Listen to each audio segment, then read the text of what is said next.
The first thing I remember is the eyes. Not the darkness, not the sound, but two pale coins of light drilled into me from the corner of the room. I woke with that stare already there, like someone had paused the world and left a thumbnail pressed against my skull. I should explain. This is my bedroom. The same sagging mattress, the same window with the cheap blinds that never close properly, the mug with dried coffee rings on the nightstand. I know every creak of the floor, every hum of the radiator, and I've always slept with the hallway light on because I am something of a coward. But one night, no, many nights, something slipped into that familiarity and made it small, fragile, like glass.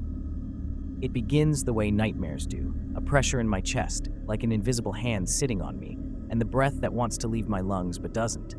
My body refuses me. I can move my eyes, that's the cruelest detail. I watch my hands lie useless on the duvet, as if they belong to someone else.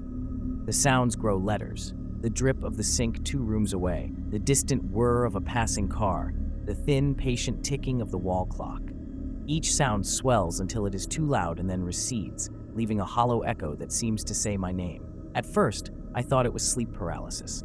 The textbooks, the fragmented articles at 3 in the morning, an old trick of the brain that will pass. But the paralysis is only the stage.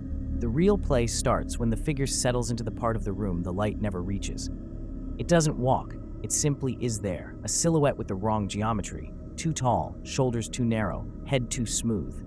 It doesn't make noise, it only holds that look, and in the space between breaths, I felt the scent, wet stone and old paper, like a basement where books have been left to rot. I tried to call out once, an animal sound that crawled out of me. My voice is paper thin, it folds in the air. The figure's head tilted, the only motion that fills the room, and I felt something like a pulse against my sternum, as if its attention were a physical weight. Time thickened. Seconds stretched into minutes. The radio, which I keep tuned to static to drown my thoughts, sputtered and then dropped into complete nothing. The dark on the far side of the room pooled and became deeper, as if the room itself was swallowing color. There are small things that begin to change. A photograph on my dresser, face down when it should be upright. The smell on the pillow, faintly metallic, like someone had breathed on it. A shadow that does not match the lamp. Each is an argument my rational mind loses. Even awake, even certain, I am becoming less sure of what I own. The figure does not come closer, but proximity is a useless measure here. Its presence collapses space. Even across the room, it feels like the sheets around my throat.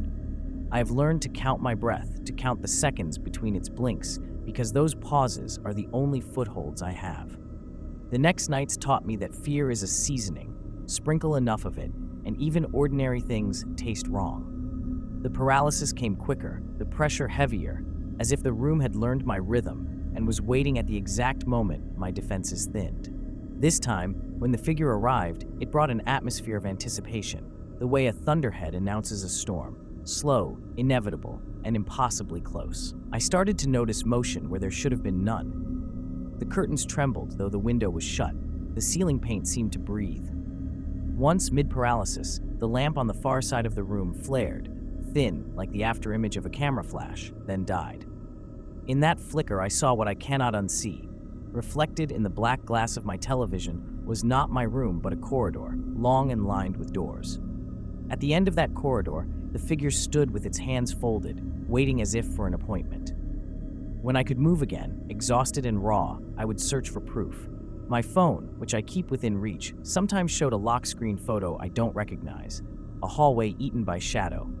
Other times, the photo gallery filled with images of my own bed from impossible angles, the duvet indented with invisible weight. I could not recall taking them. I began leaving notes for myself, scribbled, frantic, that said, if you wake up, run. Don't look back. I found those notes folded and tucked under the mattress the next morning, the ink smeared with moisture that was not mine. The sense of being watched seeped into waking life. At work, I would catch strangers' glances and feel, absurdly, that the eyes were the same pale circles. Friends joked about my tiredness. My sister moved my houseplants closer to the window.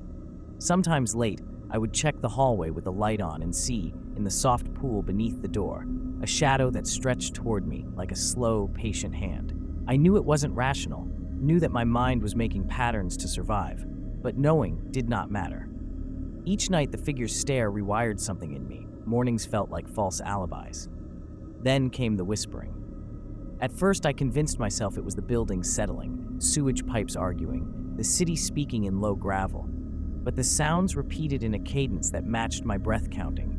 A syllable dropped precisely in the space between inhales. It was not language at first, just sibilant threads, until one night, perfectly shaped and intimate, it formed my name. Not the way a caller says it from across a room, but the way a lover might in the dark, close enough to touch the ear with a tongue. When my body tightened and the paralysis crushed the last of my movement, something shifted at the foot of the bed. I felt, not saw, but felt, a presence leaning over me, an intention like cold iron against my chest. My phone vibrated on the nightstand, and for a moment I thought, stupidly, it would be someone checking in. On the screen instead, a single notification. A photo message from my own number. My own face filled the display, eyes wide and wet, but the angle was wrong, captured from the exact position where the figure stood. My finger, the one I could not move, trembled against the duvet as the whisper finally shaped itself into a sentence I had not been ready to hear. I stopped pretending there would be a normal morning again. By then, the nights had taught me how to prepare. Water by the bed, my phone charged and on airplane mode, the camera app open and recording with the lens angled toward the doorway. I left the hallway light on and stacked chairs against the door like a child's ritual against monsters. None of it mattered. The rules in that room had rewritten themselves. My defenses were gestures, not solutions. The last night arrived with a quiet that felt ceremonial. Even the city seemed to bow its noise away. I counted breaths until the world narrowed to the rhythm between my ribs. When the paralysis came, it was not sudden. It unrolled like a curtain across my limbs until I lay pinned and thin. I tried to think of anything else, an old song, a grocery list, because I had learned that attention could sometimes carve out small islands of movement. The figure did not cross the room. It filled the air in layers, as if it had arrived from behind a wall and folded itself into the shadows. This time, it smelled like the inside of a vault, a sulfurous tang undercut by the stale sweetness of mold. Its eyes were the same pale coins, but closer. I could see, absurdly, the faint patterning in those orbs like the grain of bone. When it leaned over me, the air on my face was a pressure, not cold, but experienced as cold because it sucked the heat from skin like breath through metal. I wanted to scream, but the sound would not come. Instead, the thing leaned nearer and pressed a palm, not human, wrong, gentle against my temple, and the world folded into that touch. Images unspooled behind my eyelids, not my memories, but scenes I had not lived. A child in a black coat standing at my bedroom window years ago, a line of doors opening and closing in a slow, indifferent procession, the same pale eyes in photographs taken in other houses. It felt like someone paging through a ledger of lives, and my page had been opened. Panic bubbled and rose until it tasted like pennies.